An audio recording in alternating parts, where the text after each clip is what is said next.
Allen Bradley Centerline 2100. All right, so there's been some discussion here about 6-inch doors.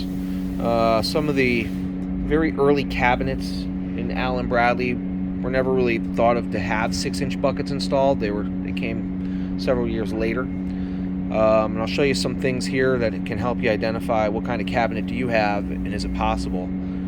Also, what are some options if you have some newer hardware, and how are you going to get it to fit in the older cabinet? So again, this is a little bit later version. I know that for several reasons. I know that it has a later vintage hinge that I'm accustomed to seeing. It has more of the plastic insulator, and it also has this notch here, which is something that we're going to talk about today. So the good thing about Allen Bradley is they kept the same MCC for many, many years. Haven't really changed a lot of it. You know, the basic structure stayed the same, but there are some points that can get you caught up if you're not familiar. All right, so what we have here is a 6-inch bucket installed with a door, and we've got a 13-inch blank door below it. So traditionally, this is the hardware that you would get today. The discussion we're really going to look at is where is this quarter turn mounted. On all the 6-inch buckets that you'll find, they always have a single quarter turn that latches in the center. Some of the very early 6-inch doors that you'll see that they use for main lug compartments or filling leftover spaces would actually have 2 quarter turns, one at the top and one at the bottom. Very much like you have at this 13-inch door. Just visualize taking 6 inches out of the middle, cutting it out, and squeezing this together. So you have a 6-inch door with a quarter turn here and a quarter turn here, okay? And the way these operate, anytime you have a single mount screw, this thing latches into this slot right here. So if your section does not have these slots in it every 6 inches, that's a good indication that your MCC is not capable of having a 6-inch bucket installed. So if you are dealing with just a 6-inch blank space and you put on your door, your 2 quarter turns will traditionally latch into here and latch up under here. Okay, like that. And it would basically come out like this, okay, into the hole. All right. Another good indication is taking a look at the left side channel. You can see in this space I've got 2 sets of holes to mount 2 hinges to hang the door. Most buckets are traditionally mounted with 2 hinges or more for every door. Very few will use a center hinge, center single hinge. Allen Bradley does use 2 hinges, and you can see that on this door here. 2 types of hinges. Okay.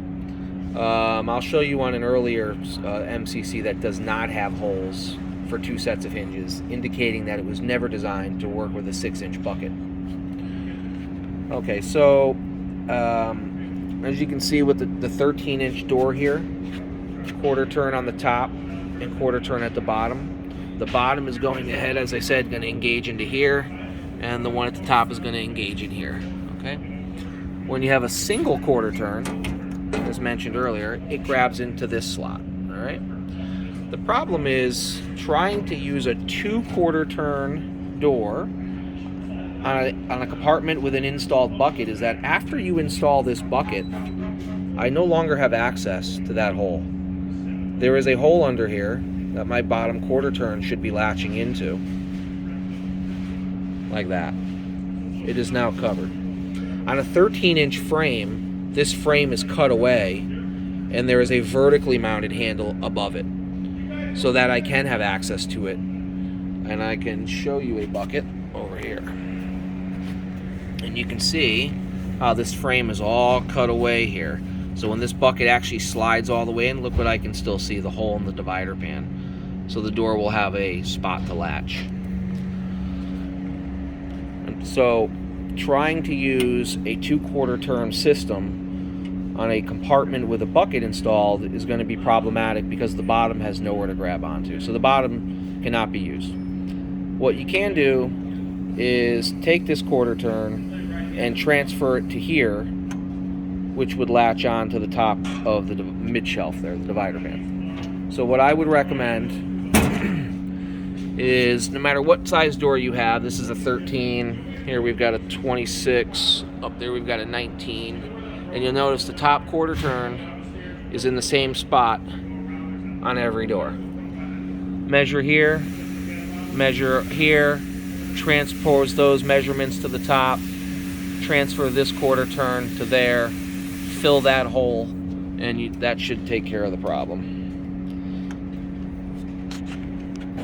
Alright, and we'll take a look here just quickly. We're going to look at an older cabinet, but you'll notice we have two sets of hinges. I've got a multi-set of holes here, and I'll talk about that in a minute, a little bit why. Allen Bradley has a very early set of hinges and a later set of hinges. You can use the older hinges on the newer cabinet, but you can't use the newer hinges on the older cabinet. What you'll notice is this set of holes here is set up to use the old style or the new style. This is only set up to use the new style. So that indicates to me that the old style hinges were never meant to be mounted in a 6-inch space. And I'll show you some more evidence on the older cabinet in a moment. In addition to that, you'll notice this extra little knockout here. And again, that's for the single center mount quarter turn doors. As we come over to the other cabinet,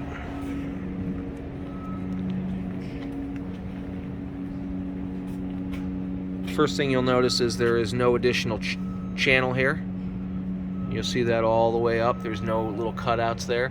So that right there tells me you cannot use one single quarter turn door. In addition, you'll notice we have a 6-inch space. The divider pan does go in. But you'll notice I have no other set of holes here. So I cannot put two hinges onto the left side rail to attach the door. Outside of drilling a set of holes here, that really would be the only option. Now, we talked about two sets of hinges. What you'll see here is the one that's in my hand is what the later version hinge.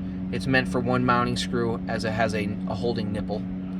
The bottom hinge is set up for two mounting screws. In addition to the size and the way it mounts, you'll also notice that the center to center hole on the bottom nipple and the bottom mounting hole on the older style hinge are not in line. The spacing center to center is different. So therefore, they do not mount in the same place outside of having multi-hold provisions.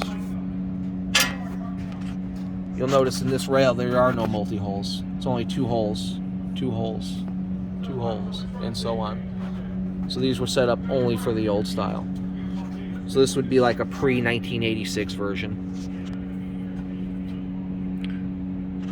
So ultimately, if you're working with this kind of cabinet and trying to put in a newer 6-inch compact bucket, you're going to find some issues when mounting the door and trying to attach the door. It's recommended not to do it, but if you have to, your best bet is to mount this hinge, mount the door, make the associated holes here, and then transfer that center single quarter turn up to the top right of the door.